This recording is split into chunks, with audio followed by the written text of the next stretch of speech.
মমতা বন্দ্যোপাধ্যায় শহীদ শরীফ ওসমান হাদির হত্যাকাণ্ড নিয়ে এক নতুন বিস্ফোরক মন্তব্য করেছেন। এটা কি মন্তব্য, নাকি এটা জল ঘোলা করার কোনো পাঁয়তারা? বক্তব্যটা শুনুন, মন্তব্য আপনি করবেন। বাংলাদেশ থেকে একটা বড় খুনিকে এসটিএফ অ্যারেস্ট করেছিল, জেনে রাখুন। যা নিয়ে বাংলাদেশে অনেক রেভলিউশন হয়েছিল। অন্য দেশের কথা আমি বলছি না, আমার বলার অধিকার নেই, কিন্তু আমি যেটা বলছি পয়েন্টটা। তারপরে তারা মেঘালয় দিয়ে বাংলায় চলে আসে। বাংলায় যখন চলে আসে তখন আমাদের এসটিএফ তাকে ধরে, এটা তাদের ক্রেডিট।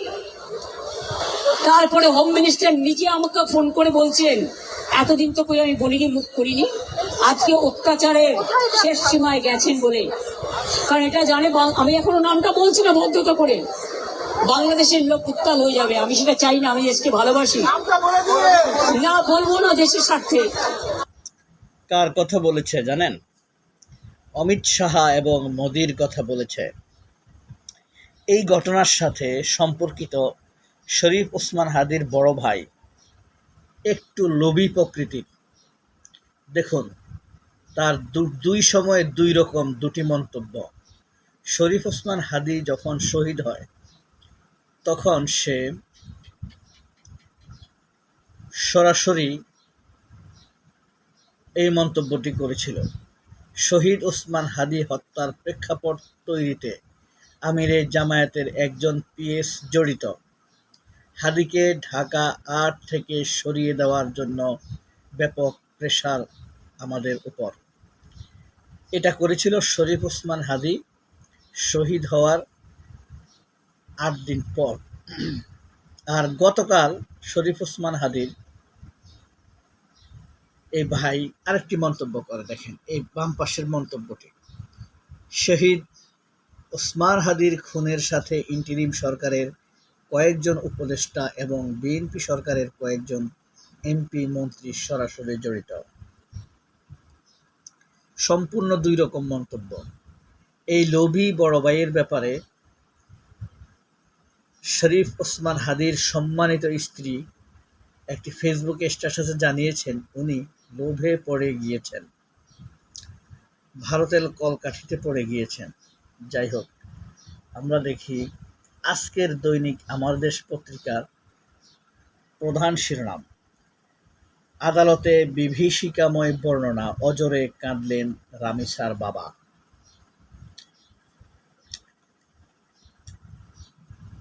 সেই শরীফ ওসমান হাদির খবর। হাদি হত্যাকাণ্ডে ভারতের হাত, অমিত শাহের বিরুদ্ধে অভিযোগ মমতা। বুঝতে পারছেন, সবকিছু মোটামুটি মিলে যাচ্ছে। কেন শরীফ ওসমান হাদির বিচার হচ্ছে না এতদিন পরেও, এটি হলো একটি গুরুত্বপূর্ণ রহস্য। এরপরে চলুন আমরা দেখি এই ভারতপন্থী পত্রিকা বা ওয়াকারের পত্রিকা, খুন খারাপের পত্রিকা, গুমকারীদের পত্রিকা, জিয়াউল আহসানের সমর্থক পত্রিকা বাংলাদেশ প্রতিদিন, বাংলাদেশ বিরোধী পত্রিকা। অক্টোবরে স্থানীয় সরকার নির্বাচন হতে যাচ্ছে।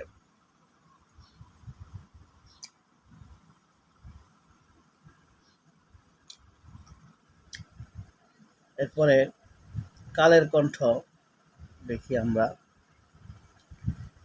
আরেকটি দালাল পত্রিকা, আকামা পত্রিকা। এগুলো ব্যবসা ধসের মাসুল খেলাপি ঋণ।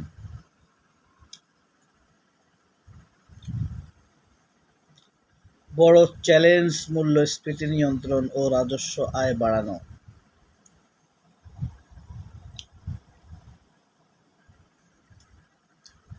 আমির খচ্চর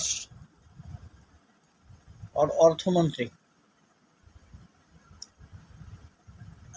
দৈনিক নয়া দিগন্ত পত্রিকা, দেখুন ইউএনজি সভাপতি হলো বাংলাদেশ ডক্টর খলিলুর রহমান। ইউএনজি মানে ইউনাইটেড নেশন জেনারেল অ্যাসেম্বলি ইউএনজি অর্থাৎ জাতিসংঘের ৮১তম অধিবেশনে এই বিজয় অর্জন করলেন ডক্টর খলিল, বাংলাদেশের জন্য সম্মান বয়ে আনলেন। আমরা তাকে অভিনন্দন জানাই।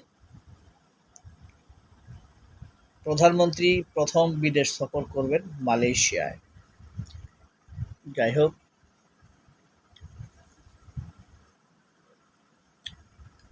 দৈনিক সংগ্রাম, সোহেল রানা ও তার স্ত্রীর বিচার শুরু, বিষয় রামিসা হত্যা মামলা। সমকাল,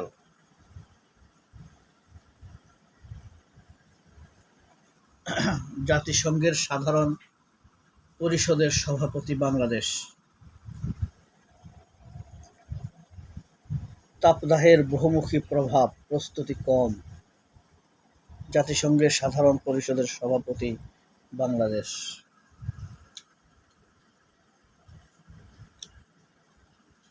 সমকাল, এটা হইল একে আজাদের পত্রিকা, আওয়ামী লীগের সাবেক এমপি।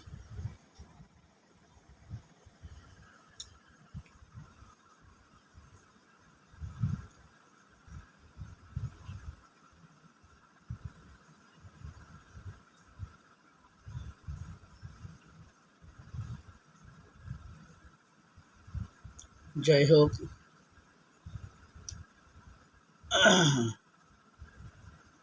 সিটি গ্রুপের পত্রিকা, মেঘনা গ্রুপ, মোস্তফা কামালের কিছু আমলা কামলা নতুন করে নিয়োগ দিছে তাকে ভদ্রলোক হিসেবে সমাজে পরিচিত করানোর জন্য। আসলে সে ডাকাইত, মাফিয়া, ফাইন্যান্সিয়াল ইকোনমিক্যাল মাফিয়া। শিক্ষার স্পিড ব্রেকার, ১৩,০০০ মামলা।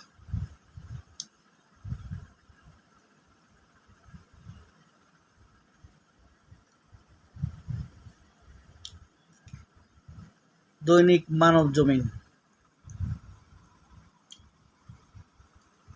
৪০ বছর পর সাধারণ পরিষদে সভাপতির আসনে বাংলাদেশ। জাতিসংঘের ডক্টর খলিলের বিজয়ের কথা বলছে।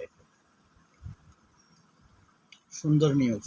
পাশাপাশি বাংলাদেশে একটা বড় খুন হয়েছিল, কাকে নিয়ে করিয়েছিলেন এটাই সবটাই জানি। ভারত সরকারকে মমতা।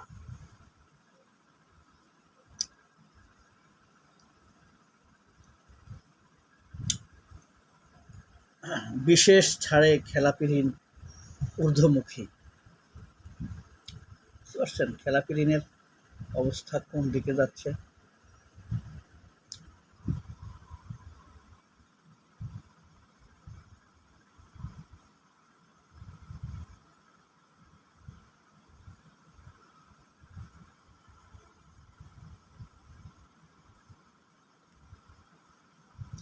ইলিয়াস হোসাইনের পত্রিকা, বাংলা এডিশন।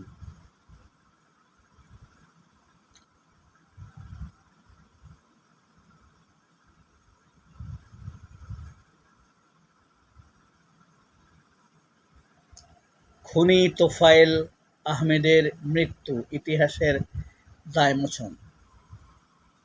তোফায়েল আহমেদ একজন খুনি ছিলেন, এখানে কোনো সন্দেহ তো নাই। আজকের ফেসবুকের জেনারেল ওয়াল।